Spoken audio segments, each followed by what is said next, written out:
We are in Tana Toraja, the land of Toraja people, and now we proceed exploring the points of interest here in the area. The next point on our route is Londa Cave.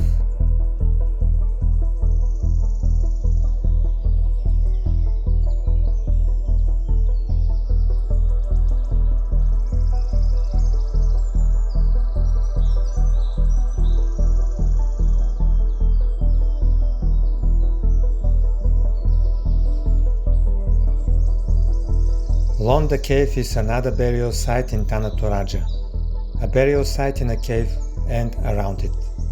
Here, outside, beside the entrance of the cave, we can see all the attributes of the burial tradition. Tau sculptures presenting the dead people buried here, coffins or part of coffins and skulls, real skulls of real people. Let's get inside.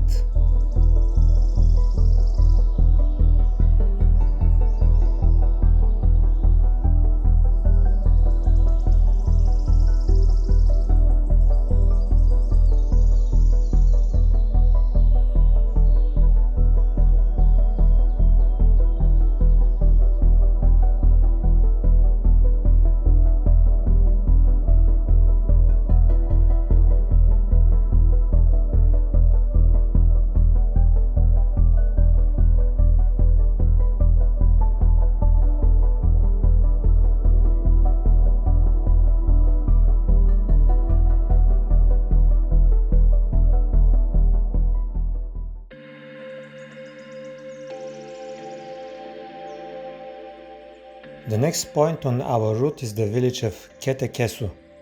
This is one of the oldest preserved villages in Tana Toraja, more than 400 years old. Today it is turned into an ethnographical complex presenting the best of Toraja culture. It is a tourist attraction and still a home for 20 families.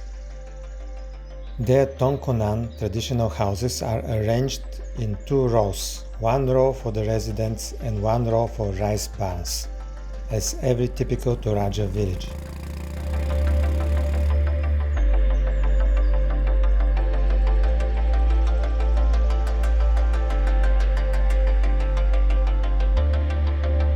We can enter one of the Tongkonans.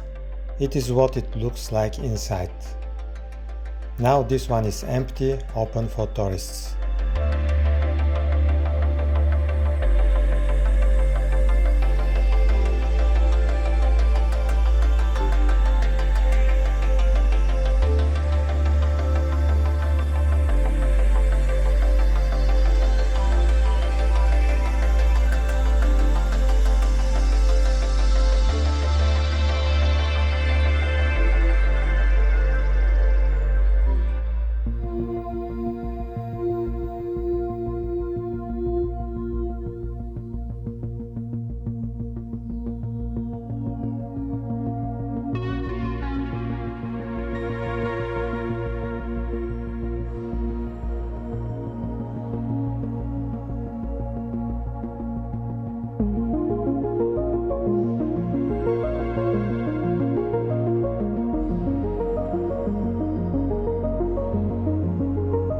The last point of interest for today is an ancient burial site and village called Bori Kalimbuang. This is the best preserved megalithic stones type of burial site. The village is surrounded and we enter only the burial site.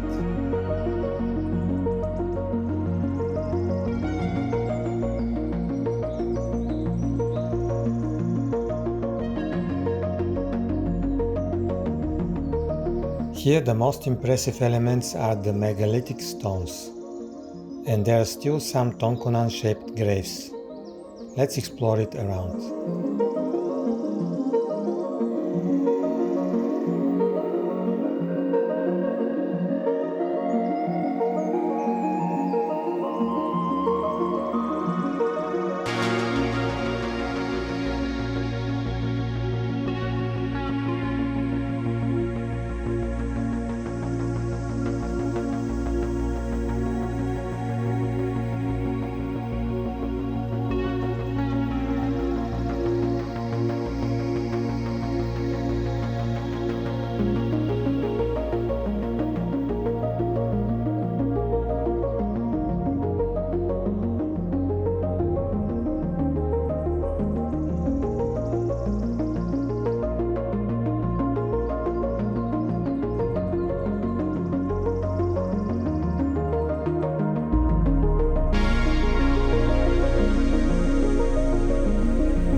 Now is a new day.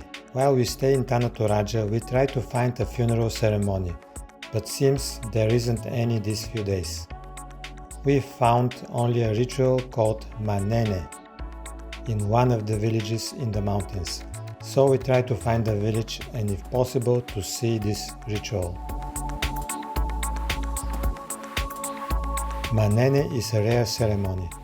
In this ceremony, the locals take their dead from the graves out, clean them and change their clothes, then put them back in the graves.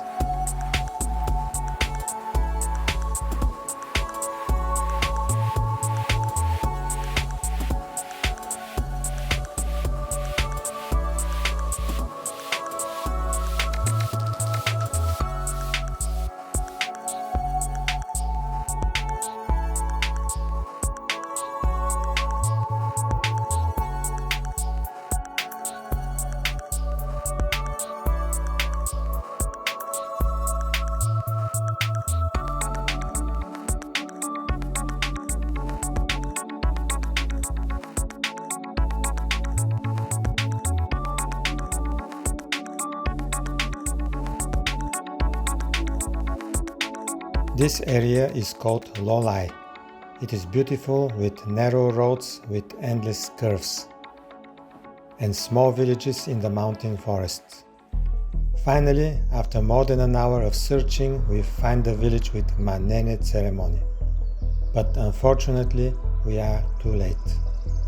They have already put their dead back in the graves. We can only see what their graves look like. They are still open. Family graves with several coffins inside.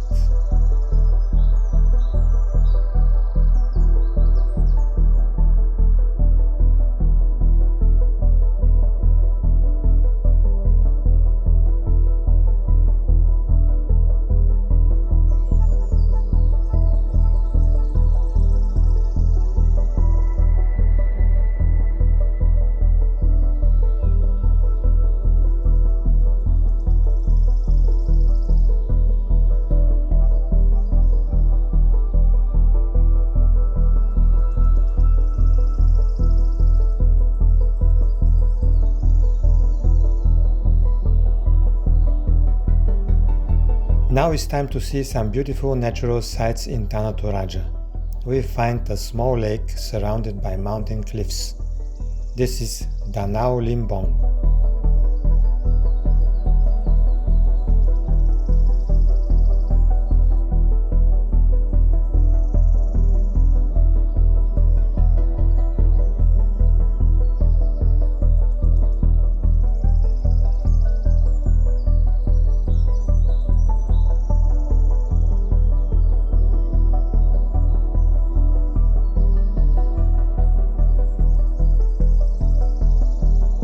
This is the next natural site in the area. This one is called Tilanga Pond, a karst pond with crystal clear water.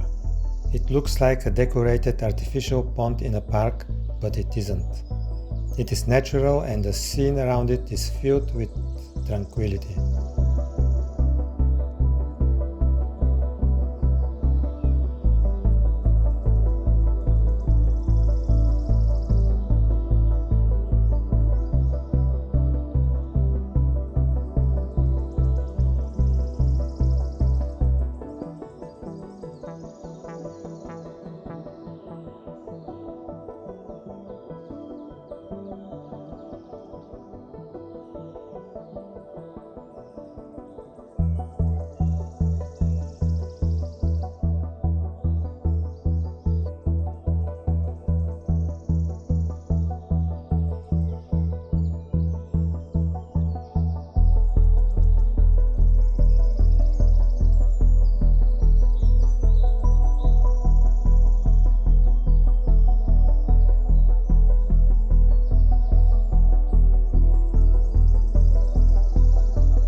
This is the last day of our stay in Tana Toraja.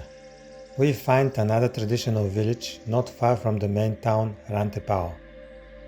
The village is called Buntu Pune, and here we can see another burial site. It is not developed into tourist attraction, at the same time it is very well preserved.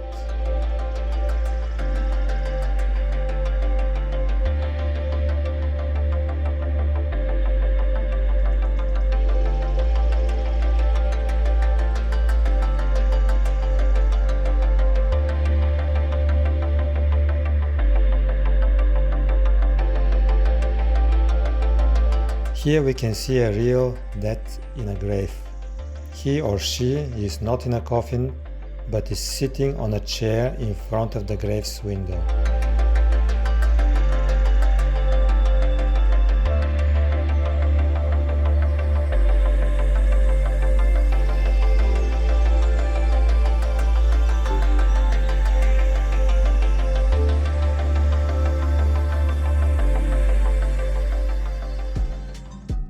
We are in Rantepao again. This is the main buffalo market in Tana Toraja. The locals use these buffaloes for sacrificial rituals during a funeral ceremony.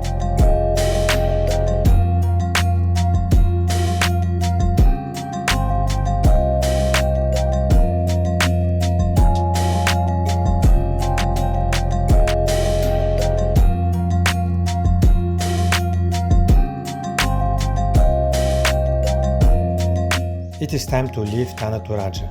We stop in the last Toraja village on our way called Sa'Dan. We couldn't see a real-time funeral ceremony, but we still got a lot of impressions from this land. Now we are going back to the south. The next destination on our South Sulawesi trip is the beautiful Lake Tempe with its floating village. So stay with us in this trip and subscribe to our channel Journey Beyond the Horizon for more video journeys.